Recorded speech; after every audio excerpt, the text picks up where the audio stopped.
Today on Tricrow Studios, we solve a mystery. And I reveal the mystery amp that I've been bugging Kevin with on this channel all summer long.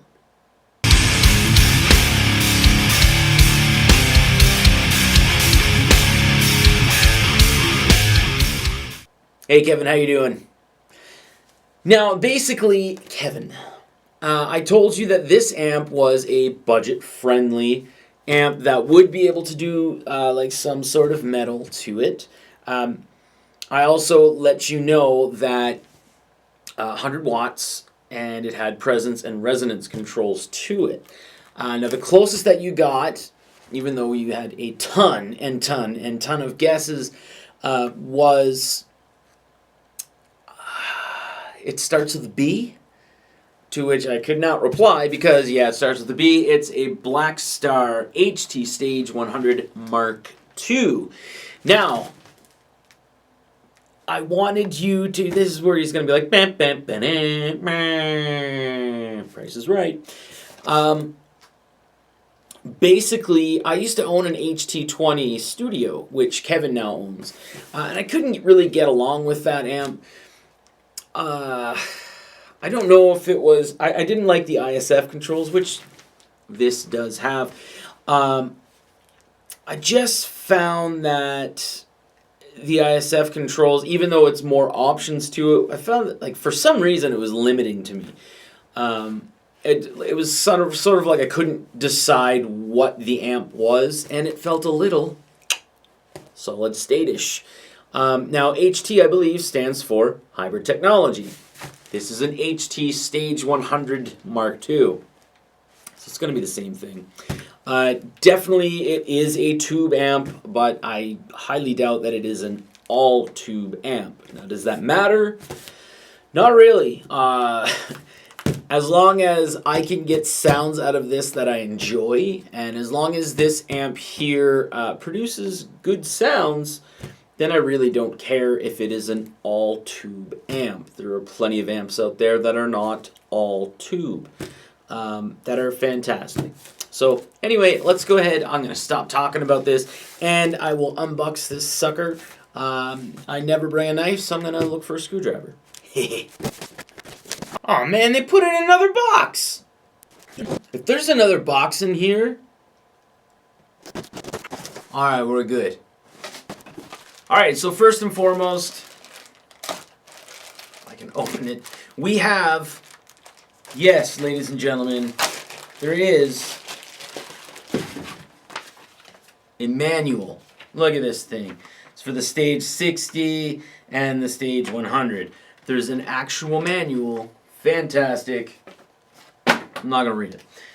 Then my daughter will be very happy because they included a sticker. I don't know where this will go in my house. Probably somewhere that I don't want, but I like to think I'm a good dad. I'll still give it to her. Next up, we have, inside another box, a foot switch. I generally don't use because I mostly use this stuff in the studio. And I like to just switch my hands. But this one here has channel switching and voice switching. We have the power cable and a very small, short, and cheap patch cable or speaker cable to connect it to a cabinet. Alright, doesn't smell putrid like the orange Rocker Verb 100 did. However, it has a little fresh plasticky smell. I ripped the little thing on the thing. That comes on the top for display in a store. Nifty. And then here it is. It's fair weight. However, it's definitely quite compact. That's kind of what we're looking at there.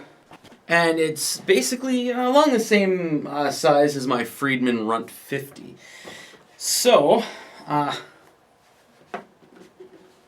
see here. There's definitely tubes.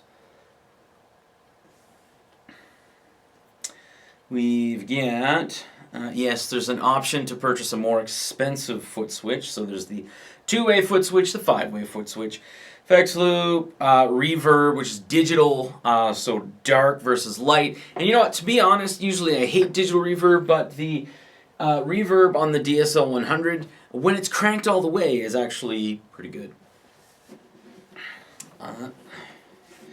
And we got 1 ohm, 2 times 8 ohm, 1 times 8 ohm, 2 times 16, and 1 times 16.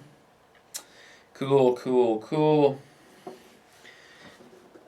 And then, of course, on the front, this is why I got this amp.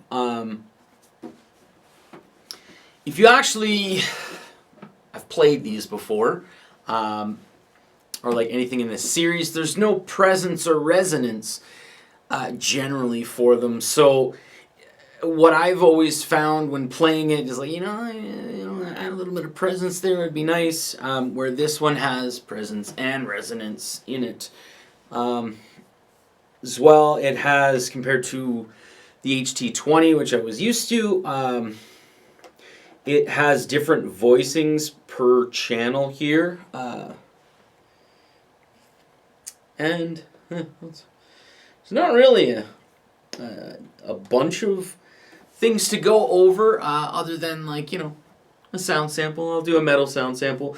But one thing I absolutely love and hated about the HT20 is this has a standby switch. So we've got power on and standby on instead of just power on and then boom. Which, you know what, it's... when you're kind of used to having a standby switch and you do warm up your tubes a little bit before using it, when you don't have it, it kind of seems a little weird. I know a lot of people say you don't need to actually have a standby switch and really need to warm up your tubes and such. But when you're kind of used to doing that and you don't have that option, puts things right off. Anyway, here is the metal sound sample. Kevin, I'm sorry. I'm